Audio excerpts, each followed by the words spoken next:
Boa tarde, gente. Hoje nós vamos falar sobre a revolta dos farrapos, ou Revolução Farroupilha. Nós vamos trabalhar com um texto de Sandra Pesavento, que, na verdade, vai tratar dessa questão de duas maneiras. O texto nós podemos dividir em duas partes. Uma parte que vai narrar os acontecimentos da Revolução, aqueles acontecimentos de 1835 e 1845, né? E outra parte do texto vai trabalhar com a questão da memória da Revolução Farroupilha. Por isso que eu deixei para vocês esse vídeo, esse documentário. Talvez não é de uma qualidade muito boa, porém, eu estou falando qualidade em questão de a qualidade que chegou até nós, né, de filme mesmo.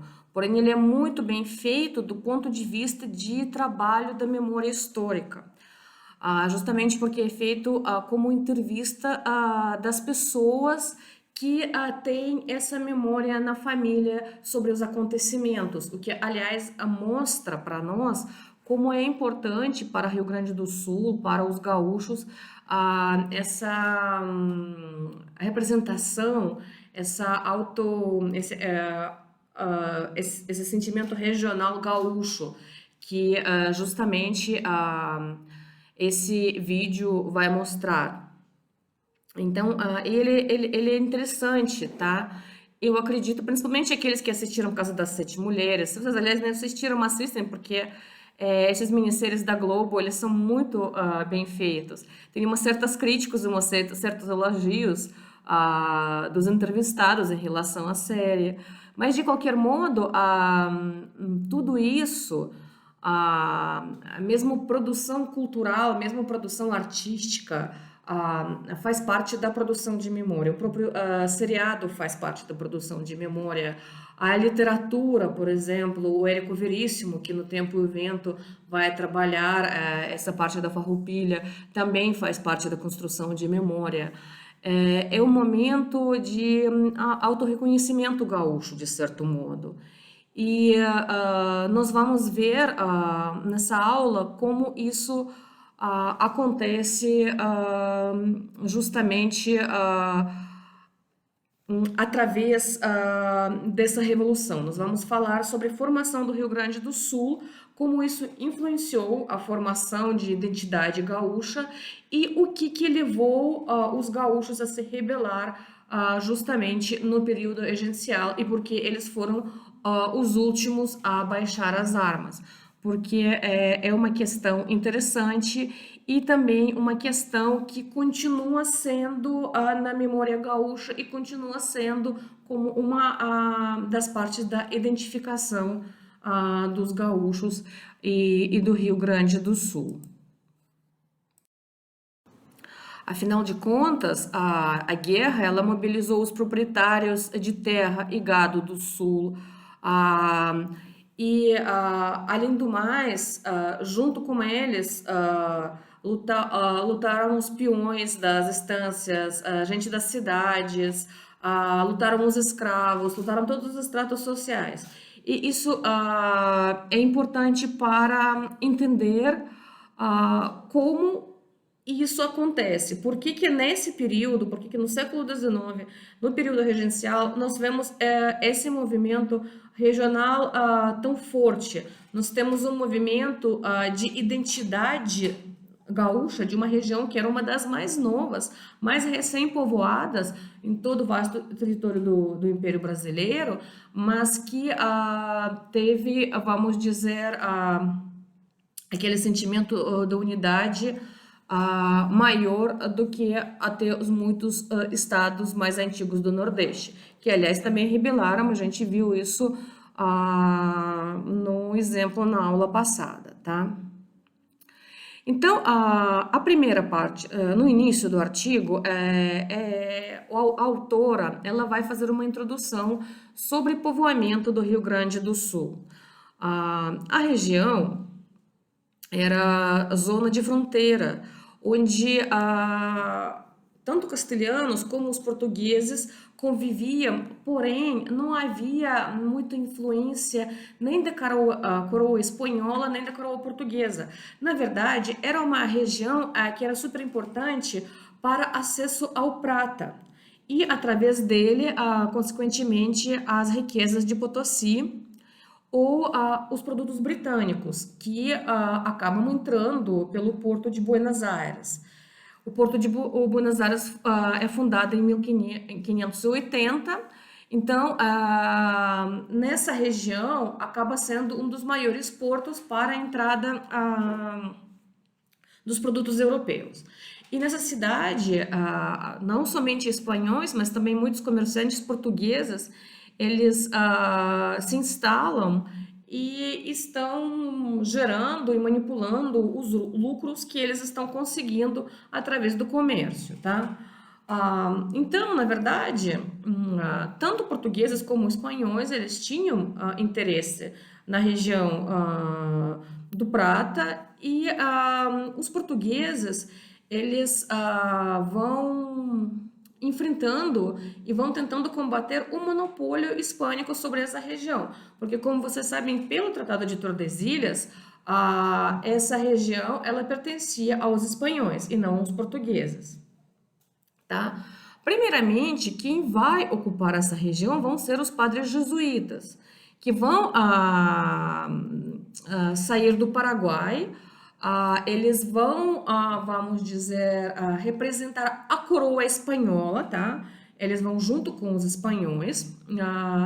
E em 1626, eles vão fundar as missões, aldeando os índios da região.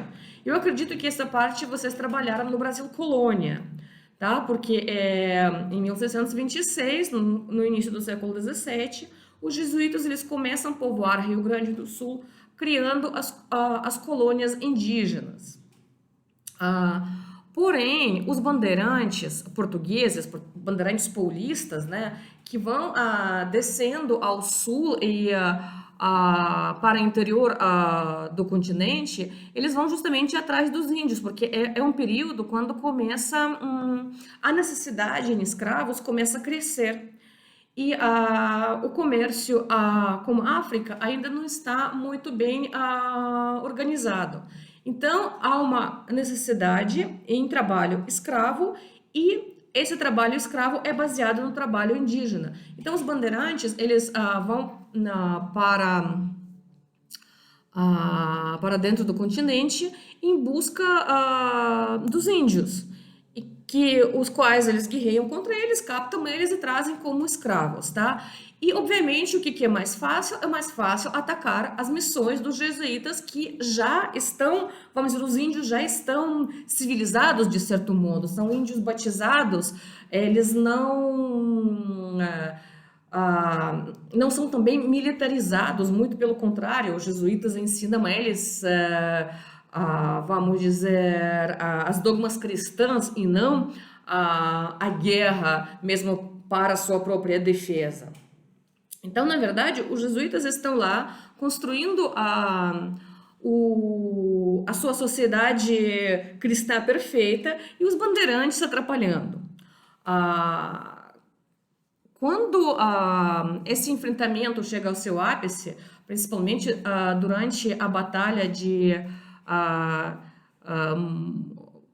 Bororé, em 1640, apesar dos espanhóis vencerem os bandeirantes, os jesuítas resolvem recuar, tá? E eles vão atravessar o rio Uruguai e vão se localizar numa área mais segura, que na verdade hoje, numa região que hoje é província argentina de Misiones. É aquela província que faz fronteira com Foz do Iguaçu, com o Paraná, nessa região de Foz do Iguaçu, né? Quando a gente atravessa a fronteira e vai para a Argentina, lá em Foz do Iguaçu, a gente entra na província das Misiones. Justamente lá que eles vão instalar os seus aldeamentos indígenas. Quando os jesuítas vão embora dessa região, eles não vão conseguir levar tudo que eles estão construindo. E uma grande parte dos rebanhos, dos animais que já eram domesticados, fica abandonada. Porém, esses rebanhos, eles eram os animais que eram cuidados, porém eles se reproduziam-se à solta. Então, eles vão continuar vivendo na região, se tornando selvagem, no entanto, continuam se multiplicando, tá? E esses gados nessa região passou a ser conhecido como Vacaria del Mar. Ah, depois, mas os portugueses, eles não param de avançar para o sul, porque é um período, já no finalzinho do século XVII, eles ficam muito interessados nas riquezas de Potosí, na região do Prata, e vão avançando naquela região. Justamente desse modo que vai ser fundada a Colônia do Sacramento. Hoje em dia, a Colônia do Sacramento é uma cidade que fica em Uruguai, tá, gente?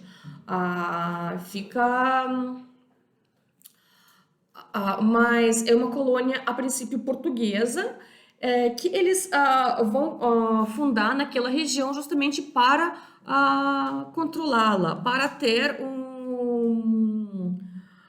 forte através do qual eles conseguem fazer os avanços para o sul.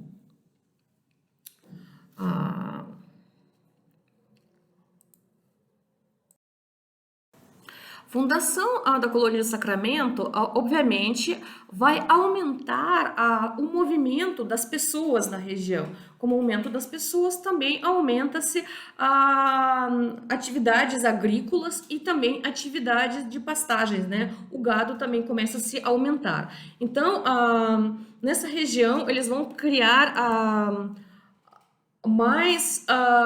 vamos dizer, aquele gado chamado gado de chimarrão, ou aquela vacaria del mar também, que eles chamavam justamente aquele gado que criava-se livre naquela região, ela vai se aumentando, e sem falar que ela passa a se tornar o objeto de caça, de presa, porque as pessoas que passam a viver naquela região, eles começam a caçar esse gado para vender o couro em Sacramento ou em Buenos Aires, porque o couro, como vocês sabem, é um produto muito necessário, né, para roupas, sapatos, etc, etc, etc. Agora, no final já do século XVII, mais ou menos nesse período, quando a Colônia de Sacramento é fundada, os jesuítas eles resolvem retornar para o território de Rio Grande do Sul. Eles vão fundar aquela famosa missão dos 7 povos das missões, tá? E essa época passa a ser o apogeu dos jesuítas no Rio Grande do Sul. Dizem que naquela região, que é pertinho ali com a fronteira de Uruguai, sobraram, né, os restos desses aldeamentos, que é uma região muito bonita e muito interessante para passear. Aliás, eu sempre queria passear lá só para dar uma olhada, para conhecer. Deve ser uma coisa muito, muito interessante. Se um dia vocês vão rumar ao sul, conheçam essas regiões. São regiões bastante interessantes. Porém, essa civilização jesuítica Guarani, ela acabou com uma famosa guerra guaranítica, que vocês provavelmente também viam no Brasil Colônia, que acontece em meados do século XVIII, 1754 a 56, quando os padres e os índios foram derrotados pelas forças luso-castelhanas, tá? E eles foram obrigados a deixar a região. E a partir, mais ou menos nesse período, que o Tratado de Madrid é firmado. Na verdade, o Tratado de Madrid é firmado antes, né? Que, de acordo com o Tratado de Madrid, a Colônia do Sacramento vai sair das mãos de portugueses para espanholas. Agora, a região das missões vai passar para os portugueses. O Rio Grande do Sul passa para os portugueses. Porém, os portugueses, nesse período, os portugueses expulsaram os jesuítas, vocês lembram, né, de Portugal também, das suas colônias. Então, os jesuítas deveriam sair. Só que como eles já estavam quase 70 anos lá, vivendo, né, nessa colônia. Passou 70 anos, praticamente 3 gerações, né, de índios que foram criados naquela região. Eles não queriam abandonar. Justamente por isso, as tropas, tanto portugueses como espanhóis, vão atacar os jesuítas para expulsar eles da região do Rio Grande do Sul, tá? E levando a fim essa, esse lugar tão interessante e do ponto de vista cultural e do ponto de vista religioso também. Porém, como nós sabemos na história, né, os projetos utópicos, eles nunca continuam a sobreviver por muito tempo. E a Sete Povos das Missões, sem dúvida, foi um projeto utópico, apesar de muito interessante. Então, a gente sempre tem simpatia por eles, mas a gente sempre sabe que eles, cedo ou tarde, eles vão acabar tendo seu fim, porque os interesses dos grandes desse mundo, eles sempre estão longe das utopias, né? Então, os portugueses, eles ocupam essa região, porém, o que se representa essa região rio-grandense no final do século XVII e no comecinho do século XIX? A princípio, no finalzinho do século XVII, para os portugueses, essas terras do sul, eles estavam completamente desvinculados da toda aquela agricultura tropical exploradora do Nordeste. E, na verdade, era somente uma região que deveria ser controlada para atingir o contrabando que se realizava na região Platina. E somente na passagem do século XVII para XVIII, mais aprofundando-se no século XVIII, né, indo mais para frente, justamente nesse período, quando eles conseguem essa região, conquistam essa região, expulsam os jesuítas, é mais ou menos o mesmo período quando começa a se aumentar a produção, né, a exploração de ouro descoberto em Minas Gerais. Como você sabe, né, o século XVIII é o século de grande exploração de ouro que vem justamente do Brasil, né? Como nós conhecemos, porque que os espanhóis eles descobrem ouro e prata no século XVI. Depois, no século XVII, quando esse ouro e prata que os espanhóis vão levar para a Europa, eles vão essa quantidade de ouro vai diminuir.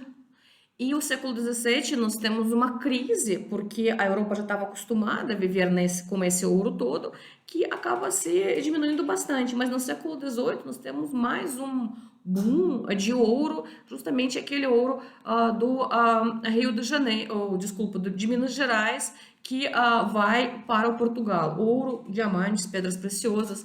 Então, com o avanço da exploração do estado de Minas Gerais, com o crescimento do estado como tal, com populacional, com o surgimento das cidades, surge uma necessidade de animais de tração e corte também, para alimentação, né?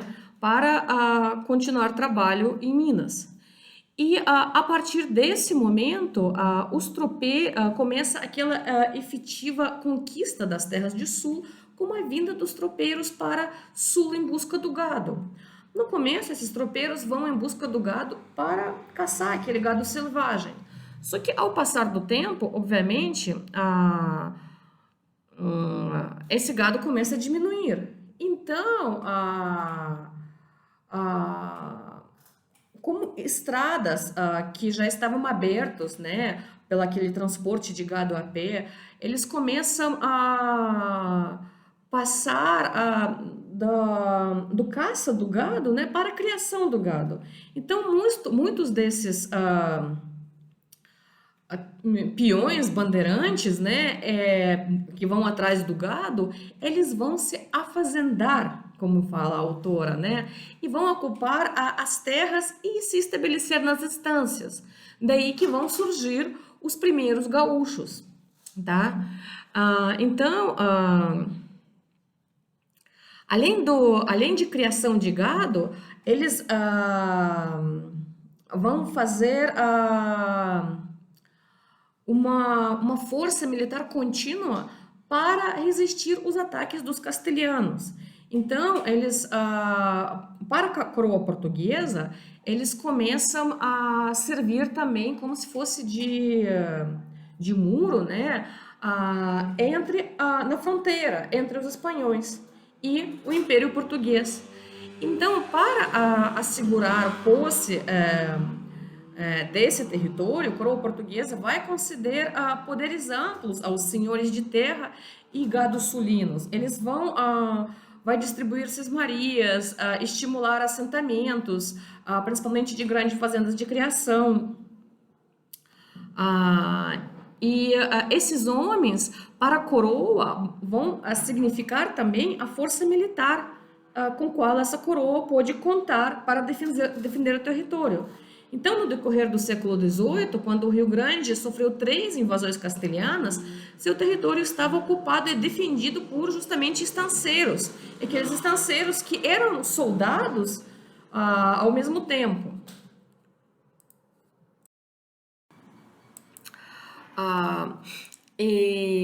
Então, comparativamente a outras elites regionais, os senhores do Sul, eles tinham uma autonomia maior em função das necessidades da guerra. E quando no final do século XVIII, no Sul se desenvolve a atividade do charque, fornecendo carne seca e salgada para a alimentação dos escravos do Brasil, o poder da elite local acaba se efetivando mesmo. A lucratividade começa a proporcionar a grande entrada dos escravos africanos no sul para trabalhar nas charqueadas. Então, os seus domínios começam a crescer. Mais ainda, os sucessos na guerra contra castelhanos, em comparação à província de Cisplatina, em 1820, também vão consolidar o prestígio dos homens do sul. Assim como eles vão passar a ter, a partir desse momento, vai surgir também aquele conceito de si próprio. Nós somos gaúchos, guerreiros, militares. Essa tradição militar, guerreira, gaúcha, ela começa mais ou menos a surgir e desenvolver nesse princípio do século XIX, tá? E, assim, pelo préstimo dos seus serviços militares, a elite sulina, que é composta dos senhores de terra, de escravos, bem como dos grandes charqueadores, gozava uma autonomia do ponto de vista também de poder local. O valor militar era reconhecido pela coroa por causa da necessidade de guerra. E esse modo de vida deles foi significativamente alterado com a independência e muito mais ainda com o estabelecimento da regência. Então, na verdade, para Rio Grande do Sul, a independência não foi uma coisa positiva, foi uma coisa até negativa, porque antes... porque a independência ela vai unificar o Império do Brasil, tá? E os gaúchos vão perder a sua autonomia, principalmente a sua autonomia política. E, obviamente, eles não estavam gostando nada disso. Principalmente quando a saída do Brasil de Dom Pedro I vai elevar ao poder a elite do centro do país, aquela elite que estava sediada no Rio de Janeiro e estava mais interessada justamente na produção e comercialização do café. Tá? Então, o que era defendido são interesses políticos e econômicos da elite cafeeira, deixando os gaúchos do lado. E com a elaboração de Constituição de 1824, eles começam a se sentir mais prejudicados ainda, porque a Constituição ela estabelecia que o centro que vai determinar quantos dos impostos arrecadados nas províncias vai ficar nas províncias e quanto desse montante deve ser remetido ao poder central. E com isso, com mais que eles produzissem, a quantidade das suas riquezas iam para o centro. Iam para o centro para promover melhoramentos no Rio de Janeiro, para realizar as atividades do governo no Rio de Janeiro. Então, na verdade, eles se sentem profundamente prejudicados. E mais, o poder central, o que mais que eles ficavam indignados, ele indicava presidentes de província. Esses interesses de província que vinham do centro, eles estavam completamente desvinculados dos interesses das elites regionais. E, uh, e as diretrizes da corte e esses interesses internacionais, eles nunca estavam de acordo. E como esse presidente da província vinha da corte, obviamente ele não estava ali para defender os interesses dos gaúchos. Vocês sabem que justamente no período de regência nós temos o momento quando os federalistas acabam ganhando e o ato adicional de 1834 ele concede a formação de poder legislativo nas províncias. Porém, já era tarde demais, tá? Além do mais, o ato adicional ele vedava que as assembleias provinciais tinham direito legislar sobre os impostos. Então não adianta, mesmo essa permissão de criação dos poderes regionais, de poder legislativo regional, se vocês lembram, na aula retrasada, quando a gente estava discutindo isso parecia o auge de federalismo, mas para os gaúchos isso não era suficiente. Esse auge de federalismo, para eles, ele não conseguia resolver os problemas deles, porque o problema principal deles era os impostos, e era justamente os preços que eles pagavam para a realização das suas atividades e os impostos que eles tinham que pagar para o Rio de Janeiro. E mais ainda, gente, acontecia coisas muito mais, vamos dizer, prejudiciais, tá? O charque sulino, ele destinava-se a alimento dos escravos, né? Como a gente já estava falando sobre isso. Mas então, os produtores de café estavam interessados na compra do charque sulino, porque eles precisavam alimentar os seus escravos, que tinham em grandes quantidades. Como vocês lembram, justamente no período da regência, apesar de o tráfico oficialmente ser proibido, ele aumentou. A gente falou isso já nas aulas passadas. O tráfico chegou a seu auge justamente nesse período, porque era auge de produção cafeeira. Então, a quantidade dos escravos também chegou lá em cima. E para sustentar esses escravos, eles precisavam de charque sulino. Mas parece que o Rio Grande do Sul deveria enriquecer junto, né? Já que acontece isso. Porém, acontece que a política do centro, a política da corte, fazia com que os sulistas tinham que baixar os preços da sua carne. Por quê? Porque eles baixavam os impostos, eles reduziam impostos sobre o charque estrangeiro, o platino e principalmente o uruguaio. E para isso, e com isso, eles obrigavam, obviamente, que os gaúchos também reduzissem seus preços para conseguir ter aquela competitividade do mercado. Vocês dizem, mas então por que o charque gaúcho era mais caro?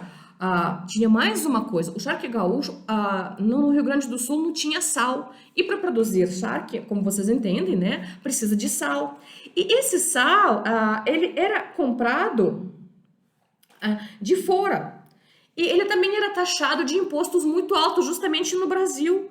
Então os rio-grandenses ele pagavam muito caro pelo sal, muito mais caro do que, por exemplo, uruguaios. Vocês entendem? Essa política era super prejudicial. Eles faziam tudo, o centro fazia tudo para se enriquecer, para beneficiar a sua produção e estava prejudicando vamos dizer, o estado vizinho, né? A província vizinha, no caso, o Rio Grande do Sul. E tudo isso, obviamente, o Rio Grande do Sul via como se fosse uma grande injustiça. tá? Apesar do grande, vamos dizer, auge econômico, principalmente no que tem a ver com a produção cafeeira e também produção dos alimentos, eles ficavam, vamos dizer, em perda. Provavelmente eles não entravam em falência, né? Claro. Porém, eles viam que eles estão sendo prejudicados pela política do centro. E, obviamente, com aquele clima que existia naquele momento na América Latina, com grandes independências de várias províncias, na Europa em geral, né, com a literatura iluminista, como aquelas revoluções na França, eles estavam tendo todos aqueles pensamentos, aquela vontade de se separar ou pelo menos de conseguir uma independência política e financeira, talvez não geográfica, não se tornar uma república, como eles acabam se tornando em algum momento, mas conseguir ter possibilidade de construir a sua própria política econômica. Tá certo? Então, na verdade, o descontentamento deles começa justamente com a independência do Brasil. Porque a sua condição peculiar, quando eles faziam parte do Império Português, acaba com a independência. Outro acontecimento que nós podemos ver também como um fator negativo, tanto, vamos dizer, dentro do estado de espírito dos rio-grandenses, como a sua posição dentro do Império Brasileiro, é o fato de perda de província cisplatina, né? Porque vocês sabem, é a única revolta federalista separatista que deu certo no Império Brasileiro. E o Dom Pedro I, ele acaba perdendo a Cisplatina, que o Dom João VI conseguiu trazer para fazer parte do Império, e desse modo acaba se formando um estado de Uruguai, tá? Porém, os gaúchos, eles são vistos como os culpados disso acontecer, porque afinal de contas não eram eles os militares que deveriam defender aquela região, aquela fronteira, aqueles territórios. Os próprios gaúchos, gente, eles na verdade, como vocês conseguem imaginar, naquela época a questão de fronteira não era uma coisa tão fixa do ponto de vista de impostos, de economia e militarmente também como hoje em dia.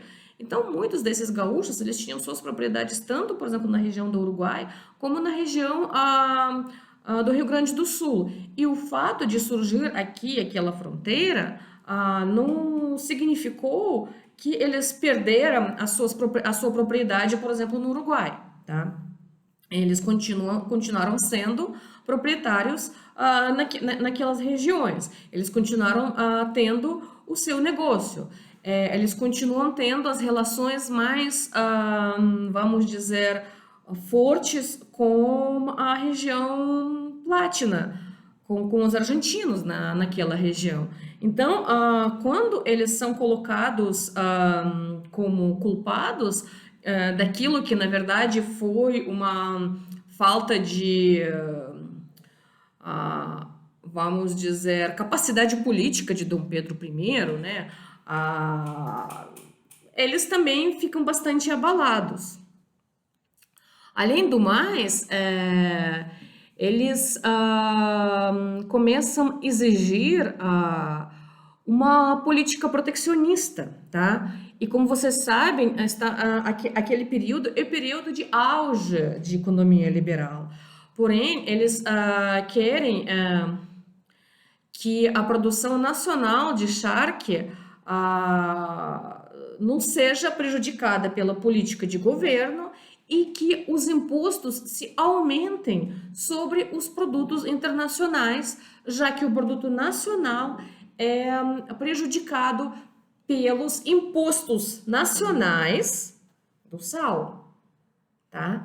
Então, eles querem uma proteção para, pelo menos, igualar, né? Ou até melhorar as suas condições de concorrência com os produtos que vêm de fora, do próprio Uruguai ou da Argentina. E mais, gente, muitas vezes também, para conseguir driblar essa situação, eles fazem contrabando, tá? Eles acabam vendendo o seu charque como uruguaio. Hoje em dia, aliás, também acontece isso, né? Nós sabemos, por exemplo, que muitos dos vinhos rio-grandenses acabam entrando no Brasil como etiqueta uruguaia, porque no Brasil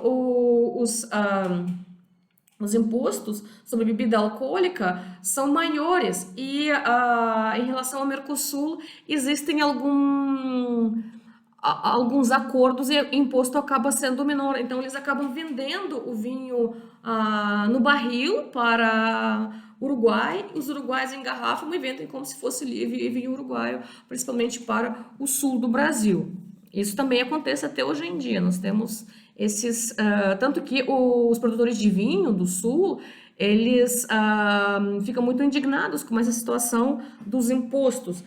Só que eles não pedem aumentar os impostos dos vinhos estrangeiros, eles pedem tirar aquele imposto sobre bebidas alcoólicas, principalmente referente ao vinho no Brasil, tá? Porque isso prejudica muito. Na verdade, eu não sei se vocês prestaram atenção, mas se um bom vinho, por exemplo, chileno, a gente consegue comprar por R$ 30, o bom vinho brasileiro, do mesmo nível, vai custar 50. Também acho triste isso. Tanto que ninguém acaba tomando vinho brasileiro, a gente acaba comprando vinho chileno mesmo. Chorou aqui professora que gosta de vinho, né, gente? Mas é o fato, é o fato. Apesar que o Brasil tem vinhos bons. E é por isso que fica mais triste ainda. Eles são bons, porém, eles ganham os prêmios nos festivais e tudo, mas eles não chegam à mesa dos brasileiros, porque eles são muito caros aqui no Brasil, que também é um absurdo, né? Então, vamos voltar ao nosso texto. Agora que eu já expressei minha indignação com o valor do vinho e com os impostos sobre o vinho, no século XVIII, no século XIX, o problema era os impostos sobre charque. O problema era a política da corte em relação à produção do rio-grandense e em relação com os produtores e também independência política e militar dos rio-grandenses, tá? Porque também eles ficam indignados que, por exemplo, para realizar as atividades militares na região, o governo passa e acaba requisitando os cavalos, gado, pelas forças imperiais, tá? E não paga nada de volta. E mais, essas tropas que são mantidas por rio-grandenses, que possuem também cargos militares e tudo, eles também não são pagos, tá?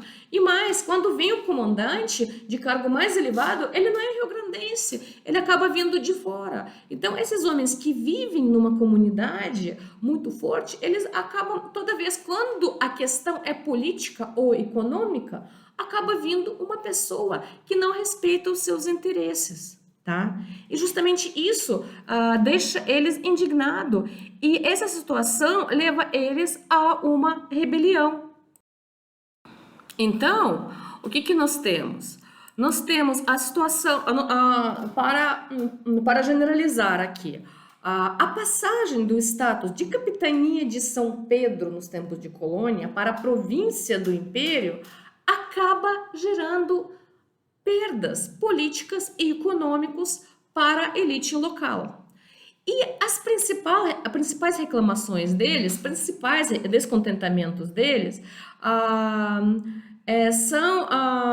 são questões relativas ao charque, tá?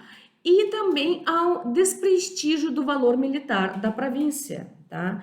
Que, aliás, foi muitas vezes comprovado nas lutas contra os castelhanos, porque apesar de manter uma relação, muitas vezes até de família, porque eles moram todo mundo lá perto, eles acabam casando, né, e tudo, entre si, eles continuam guardando as fronteiras do império. E esse descontentamento acaba fazendo com que o Rio Grande levanta as suas armas contra o centro, contra a corte. A princípio, não querendo se separar do império, mas querendo somente exigir o cumprimento vamos dizer, condições mais favoráveis para eles, do ponto de vista político e econômico. Tá, gente?